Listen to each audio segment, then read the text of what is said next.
really excited to share some new releases with you for the week of July 13th through to 19th. There are lots of books coming out. We just picked a handful to kind of spotlight. The first one I want to share with you all is A Witch's Guide to Magical Innkeeping by Sangu Mandaza, if I butchered the name. Sorry. But I think this is a highly anticipated book because people really loved the previous book, The Society of Irregular Witches, right? That was the name. But in this one, we have a girl who was once Britain's top witch until she resurrected her aunt and she lost her magic and then she gets kicked out. And now she's kind of this grumpy innkeeper in Lancashire, which is a whole vibe.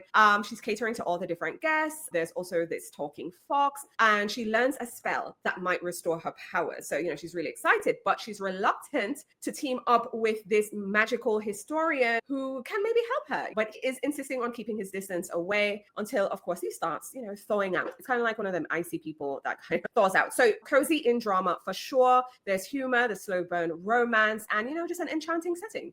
So I think it's cute and it's fun. Definitely one of those summer can roll over to fall reads. Next up is a mystery and a thriller. I actually recommended this one in the summer reading guide. Spoiler. Her Many Faces by Nisi Close. This is very interesting because we have our main character. She's a waitress at this very exclusive London club. Now, fast forward, we see her on trial. She is on trial for poisoning 4 wealthy patrons. One person is a big oil magnate. Another is a politician. I forgot who the other 2 are. Big deal people, because this is a high-end club. So we meet her and we get to know her, not through her voice, but through the story of the people who knew, right? So her father is one of the voices, the lawyer, there's an ex in the mix, there's a friend who's super loyal, and then there's a journalist who's digging around in the mix. So each perspective kind of reveals conflicting clues about who she is and just a whole bunch of conspiracy theories. If you love a conspiracy theory, okay, I do, then you'll really appreciate this one because you're hearing from everyone else than the person who really matters. So it's very twisty. I think this mystery and thriller is good for readers who love assembling pieces from multiple narrators because you don't know who is telling you the truth. Next up is Matchmaking for Psychopaths by Tasha Coriel. Some of you might recognize that name. Last year she had a book about something guide to serial killers. No, Love Letters to Serial Killers. That's the name. I actually interviewed her on the pod for that, and we really got into real life serial killers who write letters to women and the women that fall in love with them. I actually really appreciated that book. So, that's a callback. Check that one out. This one, however, we have our main character and her fiance left her for her best friend on her birthday. Trash, okay? Salute. Trash. So for her, it was like a complete plot twist. Never saw it coming. So to distract herself, she really starts pouring her energy into a kind of unusual career, which is kind of finding psychopaths, okay? Legit certified psychopaths, and pairing them with love matches. Because, maybe all a psychopath needs is love. Insane. But then cryptic things start showing up at her door because I'm like, yes, you're dealing with crazy. Right? She suspects that one of her clients might actually be a serial killer. So you're a psychopath? Yes, you are leaning on the edge of being serial killer. So she has 2 prospects of who this might be. They're also vying for her attention. And it's just crazy. So she's trying to untangle the romance and a homicide before it's too late, essentially. So another murder mystery. And then we have Until Allison by Kate Rousseau. In this one, we have our main character who has a childhood rival and the childhood rival is a golden girl.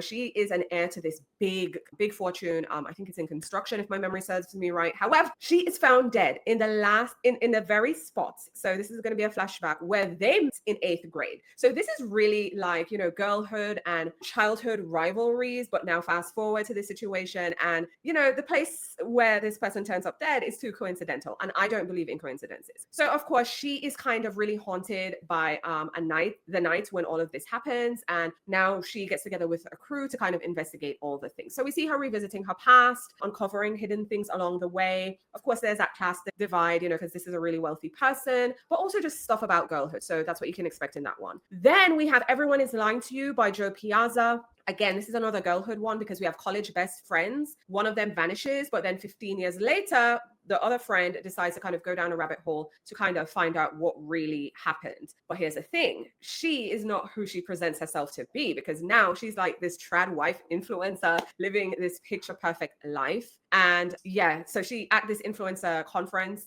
ends up disappearing herself. I think, how did it go? I think her husband dead. Yeah. there's a dead husband in the mix. And then, of course, it's just a whole bunch of backstabbing, social media, and it's trying to figure out who is really who behind this juicy kind of filter. So, yeah, it's very crazy how you can be one person in college and then completely transform into something else. The friend is like, who is this? Like, you're basically dead to me. And the last one is a double feature. Okay. So, you know how in the cinemas you used to have double features back in the day? Okay. This book is a double feature. It is entitled The Babysitter Lives and Killer on the Road. This is by Stephen Graham Jones. It is a horror and it is a double feature because you get in two stories. One is The Babysitter Lives and one is Killer on the Road. In one of them, we have a main character planning a Halloween babysitting gig until the children she's watching summons something in the house. I can't say because that's part of, I read it and it's a spoiler. And then babysitter realizes, oh my gosh, I'm not just here watching these children. There's something else in here. She's not the only person who's alone there. So it's kind of old tropey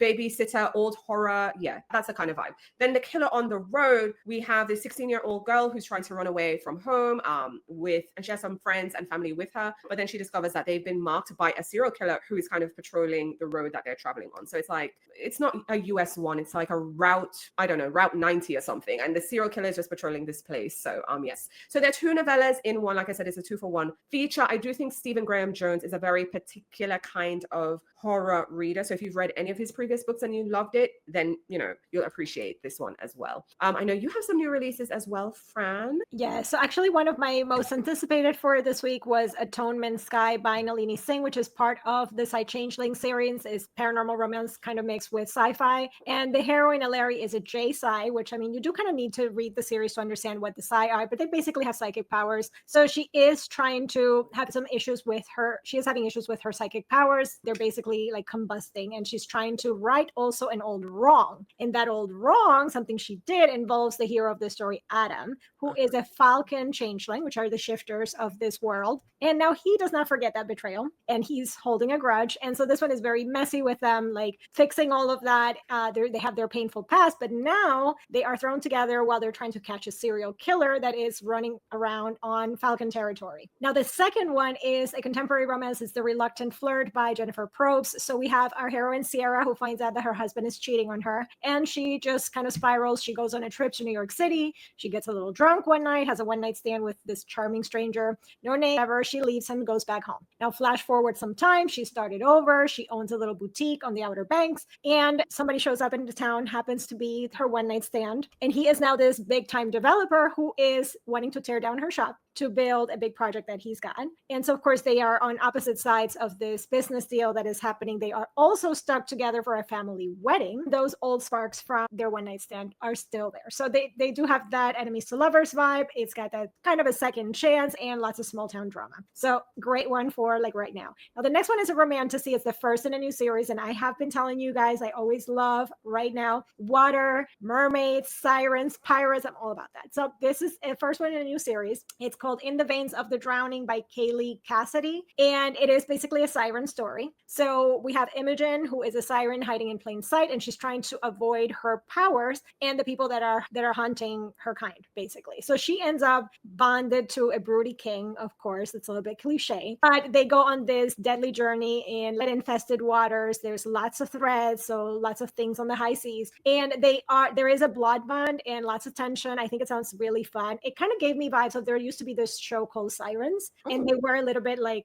hiding in plain sight, and then they would convert and whatever. So it kind of gives me those vibes, which were a little bit creepy. So I am fully expecting a little bit of creepy in this one. It is blurred by Rachel Gilligs. She really did enjoy that. So I am looking forward to reading this one. The next one is another contemporary, a little bit cuter. It's Pugs and Kisses by Farah Roshan. Now, this one is a second chance romance between two veterinarians who used to volunteer together at an animal shelter. Now, after a breakup for our heroine and her life is a little bit unraveling, she runs into her old college crush, who is now this big deal surgeon, and they have to team up to save the shelter. So there's a bit of pining, there's lots of cute puppies, and it's just a feel-good kind of like swoony romance. I think it's great also if you're a fan of like Abby Jimenez or like Jasmine Guillory. It's probably like it's got those vibes. It's not super steamy, but it's really, really cute and adorable. And I think veterinarian stories, it's also something that could work really cute for summer. Yes.